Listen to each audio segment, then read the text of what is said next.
Fala aí, torcedor do Corinthians, mais um vídeo aqui no canal. Galera, vamos ver as informações que o Vessone trouxe hoje do Corinthians. Cerca de 700 milhões de reais aí, 700 milhões de Neymar Hearts aí da Neoquímica Arena, entrando dinheiro no Corinthians. Bora ver essas informações que saiu. Comenta aí se você acha que é uma boa quantia para o Corinthians. Tem também informação sobre reforços e também tudo da partida contra o Palmeiras no domingo, último derby do ano. Comenta aqui o que você acha de tudo isso. Sem mais delongas, bora pro vídeo, galera. Vamos lá, vamos ao que interessa. Derby.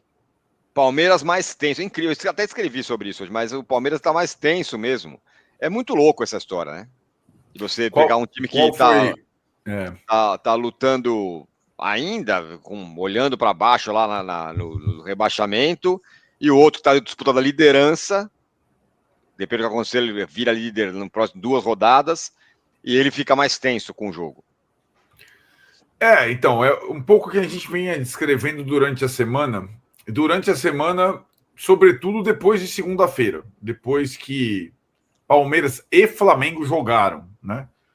Ganharam bem, e o Flamengo de uma forma avassaladora. Aí começava a semana do derby. O Corinthians ainda tinha a Copa do Brasil, mas já tinha vencido o Vasco pelo Brasileiro num jogo fundamental, ganhou também na Copa do Brasil. E de segunda para cá, o que foi acontecendo foram os fantasmas da temporada para o Palmeiras ganhando o corpo, né?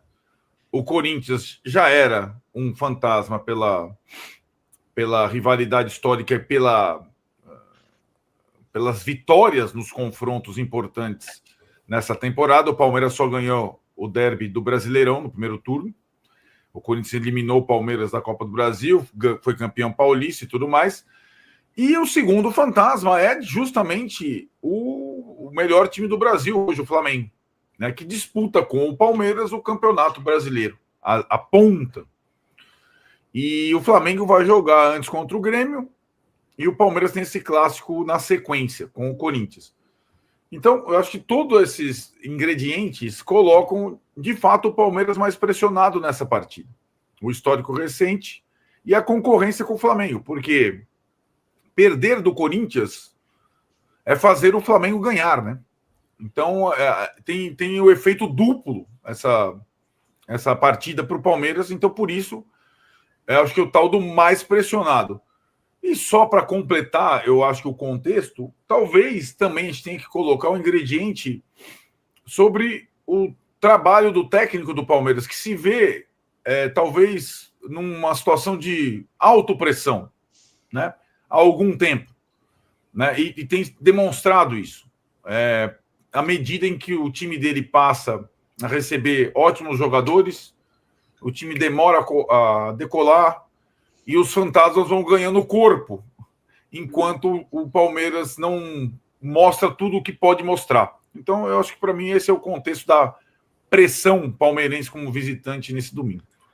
Agora, Massa, você costuma dizer sempre aqui que uma coisa é o Palmeiras do muro para fora, outra coisa é o Palmeiras do muro para dentro. Então, aqui fora a gente está falando, tá pressionado, realmente, perdeu na Copa do Brasil, perdeu no Paulista, o bicho tá pegando, precisa ganhar, entra nervoso, não sei o quê. Lá dentro, é isso também ou não tem ou é mais o discurso do Abel? Prefiro ganhar campeonatos a ganhar jogos. Agora, Vessa, e do lado corintiano? O novo troféu do Corinthians é atrapalhar o Palmeiras na briga pelo Campeonato Brasileiro? Lembrando, né, o jogo é em Itaquera, né? Na verdade, o Palmeiras também tem mais uma pressãozinha, né?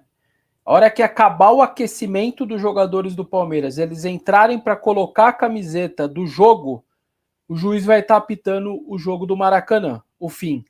Então, os jogadores do Palmeiras, às 18 horas, quando entrarem às 18h30, acabarão de saber se o Flamengo abriu mais 3 pontos ou não. Então, como é a tendência, o Flamengo vencer o jogo, os jogadores do Palmeiras saberão que o Flamengo sim fez mais 3 pontos, pelo menos é o grande favorito aí, porque o jogo é mais cedo. Então, tem esse lado também. No caso do Corinthians, como o Arnaldo disse, a semana começa com uma semana bem complicada. Você tinha domingo Vasco, segunda a eleição e quarta o primeiro jogo da Copa do Brasil. Você tinha 3 grandes decisões, porque o Vasco era a decisão para não ter que o Vasco passar o Corinthians na tabela, afundar o Corinthians mais perto de zona de rebaixamento. Na segunda, podia mudar muita coisa. Imagina, se ganha outro que não seja o Osmar Stabile, o que ia acontecer? Chegava um presidente novo na terça, o cara podia já sair mudando um monte de coisa e o clube viraria um caos com aquela coisa de mudanças normais que o cara também teria o direito de mudar porque era o novo presidente. E na quarta você poderia sair atrás na Copa do Brasil, tendo que reverter depois um jogo cheio de desfalque. Ou seja, seria um negócio meio... Você ia para o Clássico com um negócio muito difícil, um cenário muito complicado. O que acontece? Você ganha em São Januário, você respira no Brasileiro, você mantém o mesmo presidente que já estava ali fazendo um trabalho e minimamente tentando organizar a casa, pelo menos apaziguando bastante o ambiente, e você abre vantagem na Copa do Brasil. Aí você vai no domingo e ainda pega o adversário que você, nos 2 mata-matas, eliminou. Então tá tudo aí. Quem queira ou não, a semana do Corinthians é essa. Claro que no Corinthians, como eu costumo brincar, lembrando do slogan da Band News FM, a cada 10 minutos tudo pode mudar. Então até domingo tem muito tempo pela frente. Mas o cenário, por incrível que pareça, é exatamente esse, de um Corinthians que joga sabendo que a sua posição no Brasileiro não era o que ele queria, mas que o empate, por exemplo, não te destrói, te faz somar um ponto, não perde do adversário, que, aliás, nos últimos 7 derbys, o Corinthians só perdeu 1 dos últimos 7. Isso não é pouco. Na atual distância financeira, administrativa, política entre os clubes, 1 de 7, isso realmente é um número muito significativo que chama atenção. E se você não perde no final de semana, você faz uma derrota em 8 derbys diante de toda essa discrepância que eu acabo de falar em todos os cenários. Então, você chega nesse sentido muito mais tranquilo. Depois eu não sei o que pode acontecer, mas você chega para o jogo com esse cenário de verdade um pouco mais tranquilo e o rival mais pressionado pelas derrotas recentes, pela eliminação recente, por um Flamengo que joga muita bola, que vai jogar antes dele, vai somando nesse caldeirão todo, você vê um lado e vê o outro. Acho que eu consegui talvez traçar os 2 paralelos, vocês falaram mais bastante até do Palmeiras, e eu acho que o do Corinthians é mais esse lado aí, de uma semana que tinha tudo para ser uma confusão só, mas não, acabou as 3 coisas dando muito certo na véspera desse clássico aí.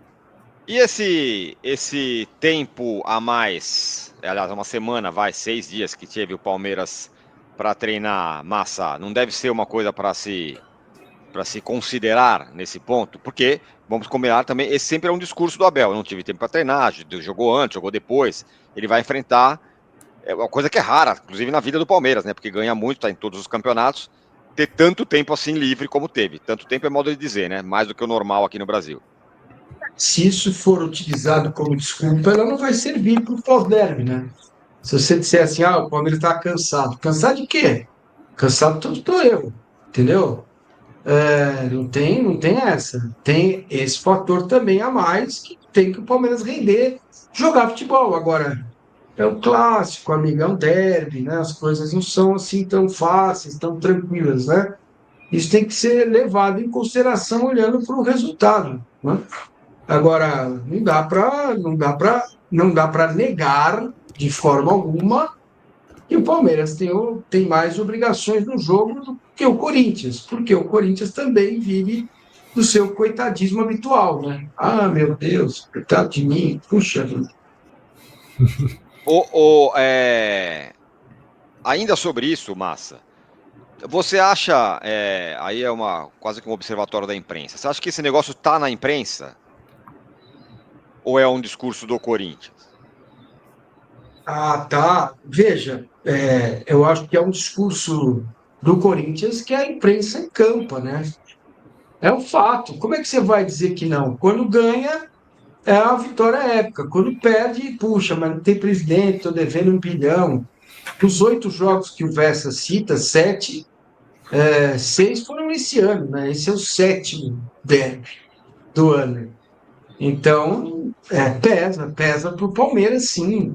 Né? Quando você faz a coisa bem feita, se estrutura, deixa as coisas acontecerem bem, isso pesa contra você, né? Porque o coitadismo acaba justificando o resultado ruim, ou 10º lugar no Campeonato Brasileiro, ou estar indo bem nas Copas, né? É o que dá para fazer, é isso que a gente ouve. E é assim, é uma realidade, não dá para negar. Vou passar a bola para o Arnaldo, mas antes, só para pensar no time, você está dizendo, a gente teve esse caso do Felipe Anderson, né? O pai do cara foi preso, né? Foi condenado e preso. Foi condenado, né? Foi condenado, desculpa, então provavelmente vai ser preso, foi condenado É a só- 14 anos de prisão. Diga, Vessar. Não, é porque o caso, gente, é meio, pelo que tá lá, as provas, tudo, era meio que irrefutável, assim. Mas olha como a gente vive parece que foram 8 anos para sair essa condenação. 8 anos nas instâncias todas, tal. Então também não é uma coisa que o Felipe foi pego 100% de surpresa agora. Eu sei que a condenação é um marco para qualquer julgamento, mas são 8 anos que ele está vivendo esse caso aí, tá? Então, por isso que eu acho que o impacto para ele, claro, vai ter, mas eu não sei se é do jeito que tá todo mundo falando, porque ele já sabia dessa situação e acompanhando, etc. Tal. Foi isso que motivou, esse é um dos motivos que motivou ele voltar para o Brasil, lembra? Ele falando, eu tenho problemas particulares para resolver no Brasil. Era essa a questão? Eu não sabia. Não lembrava. Quero ficar mais perto da minha família. Ele recusou proposta de time italiano, gente. Uhum. Entendeu? Lembra? E preferiu voltar ao país, quer dizer, aí é isso. Você acha que ele... Bom, enfim, considerando que ele não jogue, você acha que muda o quê? Bom, considerando que ele não jogue, deve entrar o Sousa ou o Facundo, entendeu? O time deve ser o Everton, Kelvin, Gomes, Murilo, Piquerez, Aníbal, Evangelista e Maurício, Vitor Roque e Flaco. Aí fica a dúvida se vai jogar o Sousa ou se vai jogar o Facundo. Acho que é o Facundo, que é um cara que tem essa característica de lado de campo, de fazer mais o lado de campo do lado direito do Palmeiras. Acho que é isso aí. Agora, Arnaldo, daqui a pouco o Vessa pode falar qual deve ser o provável Corinthians, mas assim, se a gente fosse pegar na frieza dos times, não vai jogar o Felipe Anderson, então bota lá o Sousa e tá tudo bem. No Corinthians tem muitos desfalques, do ponto de vista assim, se você olhar os dois times, era pro Corinthians estar mais encalacrado nesse jogo. Pois é, enquanto o Massini colocava a provável escalação, aí discorria sobre a provável escalação, é uma coisa que tem me chamado a atenção nos confrontos. Qual é o retrospecto mesmo recente, Vessoni? Só uma vitória do Palmeiras, essa do Brasileiro, né? Em quantos jogos? Nos últimos 7, 6 foram este ano, só que teve o 2-0 da cabeça de porco no Brasileiro do ano passado. Então, esse mais 6, 7 jogos, aquela vitória de Barueri, isso aí. Tá, a gente pode fazer o recorte, então, desse ano, né? Tá, que são 6 partidas, né? 6 partidas, o Palmeiras ganhou uma. Num ano em que o Palmeiras está, na minha visão, mesmo trocando de pele, muito mais forte em termos de jogadores, e o Corinthians é o mesmo, mas com mais problemas externos, com alguns desfalques no banco e a troca de treinadores, certo? Mas o Corinthians é o mesmo time, mesmo sistema, mesmo tipo de jogo do segundo semestre do ano passado. O Dorival até ameaçou mudar um pouco, voltou atrás, e o time reencontrou a forma de jogar, mesmo quando não tem os seus principais jogadores. Muda um pouco, e aí o Vessone vai poder falar depois, quando ele não tem um jogador reserva para uma posição, caso do Mateuzinho. Aí ele tem que improvisar um lateral. Mas de resto, triângulo no meio, com meia enganche, 2 jogadores na frente, certo? Esse é o Corinthians. Seja com o Yuri Alberto, seja com o Guinegão, seja com o Garro, seja com o Bidon, seja com o Martinez, seja com o Ranielli. É esse o tipo de jogo do Corinthians. Em 6 partidas, caraca, o Palmeiras só ganhou uma desse sistema. Isso que me deixa espantado com o Abel, às vezes. E aí, vamos lá, vamos voltar à partida.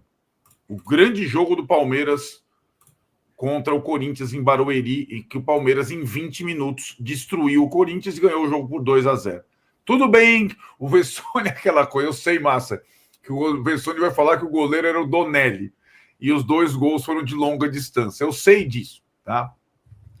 Posto isso, o Palmeiras jogou muito bem. E o Palmeiras jogou contra esse Corinthians com uma linha de 3 zagueiros. E foi assim, com 3 defendendo apenas, anulando a dupla de ataque do Corinthians e pressionando a saída de bola, que o Palmeiras matou o Corinthians. O Abel nunca mais fez isso contra o Corinthians, Jesus Cristo. Por que será? Eu não entendo. Eu não entendo, né? O Palmeiras jogou com o Everton, Bruno Fux, Gomes e Mikael. 3 zagueiros. Felipe Anderson de um lado, Piquerez do outro. Emiliano Martínez, Richard Rios. E aí, Estevam, Roque e Facundo. Esse tipo de jogo... E o São Paulo jogou com linha de 3 contra o Corinthians. O Corinthians não joga, velho. O Corinthians não joga. O Abel não vai fazer isso de novo. Aí, a responsabilidade é dele. Tudo bem, melhorou uma coisa no Palmeiras de lá para cá, significativamente, que foi a dupla de ataque. Então, o Palmeiras não joga tão espaçado como muitas vezes ele jogava. A dupla de ataque, isso quando ele tem a bola. Né? Então, isso foi uma boa sacada. Mas, em termos de defensivos e o balanço do time, equilíbrio do time, como gosta de dizer o Mancini, contra alguns adversários, como joga o Corinthians, e aliás joga também o Cruzeiro, e o Corinthians e Cruzeiro são os times mais decifráveis do futebol brasileiro. O Cruzeiro que repete a escalação e joga do jeito do Corinthians, exatamente taticamente como o Corinthians, ou parecido com o Corinthians. O Abel não foi... não digo capaz, mas não preparou um antídoto. E eu não sei se ele vai preparar. Em tese, ele teve 5 dias para treinar só para esse jogo, e o Corinthians pode não ter o X, vai jogar o Y, mas taticamente ele não vai mudar. Então, o que eu estou esperando, na verdade, é uma grande partida do Palmeiras do Abel. Não exatamente atuações individuais. Uma estratégia adequada para esse jogo e o preparo psicológico para um time que vai pressionado para esse jogo no campo do adversário. É a minha expectativa. Eu espero bastante do Abel nesse domingo. Porque tempo ele teve e essas 6 partidas ele teve para estudar, certo? O histórico recente contra o rival, seja em Itaquera ou seja no Allianz Parque. Né? Então é o que eu espero para domingo, uma sacada nova. Um incômodo ao Corinthians, né? Tático, inclusive. Por que você acha que isso não pode acontecer, Massa? Porque eu estou enganado ou o Abel às vezes é capaz de fazer essas coisas? Vamos lembrar da final da Libertadores, vamos lembrar de outros momentos aí que o Abel tirou algum coelho da cartola e funcionou. Acho que pode acontecer. Acho que... como assim não pode acontecer? Não entendi. Não, assim, porque o Arnaldo está falando sobre jogar com 3 zagueiros. Por que ele não poderia jogar com 3 zagueiros amanhã? Não pode. Eu Domingo. jogaria, inclusive. Aliás, meu time do Palmeiras é com 3 zagueiros. Só que com o Bruno Fux, não com o Mikael. Aí seria o Everton, Kelvin e Piquerez, os 2 alas, os 3 zagueiros, né? Bruno Fux, Gomes e o Murilo. E o resto do time, Flaco Lopes na frente com o Vitor Roque. E pronto, Maurício atrás deles e os 2 volantes, né? Para mim, esse seria o time. Eu gosto dessa formação, não tenho nada contra. Agora, ele abandonou, ele não tem usado, né? Ele não tem usado essa formação. Ele sempre falou que o 3-4-3 é o melhor esquema dele, né? Meus amigos, e tá chegando aí o dia do clássico, né? Depois de amanhã já tem Corinthians e Palmeiras. Pela 7ª vez em 2025, Corinthians jogou uma pelo Brasileiro, 2 vezes pela Copa do Brasil, 2 vezes 3 vezes, se eu não me engano, pelo Paulistão. Então, cara, que isso, hein? É jogo demais, galera. Muito jogo mesmo. Então, vamos ver o que vai acontecer aí. O Corinthians que vem se preparando para esse jogo e teve uma boa notícia, né? Em relação ao Yuri Alberto, isso mesmo. Ele avançou em recuperação e pode voltar aí a jogar na Copa do Brasil. Contra o Palmeiras, dificilmente ele vai jogar. Acredito que vai ser o Guinegão mesmo. Então, vamos ver aí, provavelmente, a dupla da base do Timão aí, Kaique e Guinegão no ataque contra o Palmeiras. Galera, informação boa aí. dinheiro entrando no Corinthians, né? Isso mesmo, cerca de pelo menos 70 milhões do Pedro, que pode ser vendido para o Al Ittihad, e também tem dinheiro aí do Nams Wright, da Neoquímica Arena. O Corinthians quer cancelar o patrocínio lá com a Neoquímica Arena, viu que o valor não está sendo muito vantajoso e vai pagar a multa e pegar outro name rights. E pode entrar nessa brincadeira aí 700 milhões no Corinthians. Cara, tomara que entra mesmo, o Corinthians está precisando de dinheiro, situação não tá boa, tem o transfer na FIFA, tem que pagar, tem um transfer do Félix Torres, pode vir ainda o do Rojas, que hoje foi adiado, era para cair hoje o transfer no Corinthians aí, mais um, só que o CAS, um negócio lá que da FIFA lá adiou, então pode sair a nova decisão em um mês. Então o Corinthians precisa de dinheiro, né? Vamos ver o que vai acontecer. Comenta aqui nos comentários o que você tá achando de tudo isso. Para você, o Corinthians vai ganhar o derby contra o Palmeiras no domingo? Eu acho que ganha. Já falei que vai ser 1-0 e eu tô confiante no meu placar. Comenta aqui o seu palpite. Eu fico por aqui, um grande abraço e até o próximo vídeo, galera.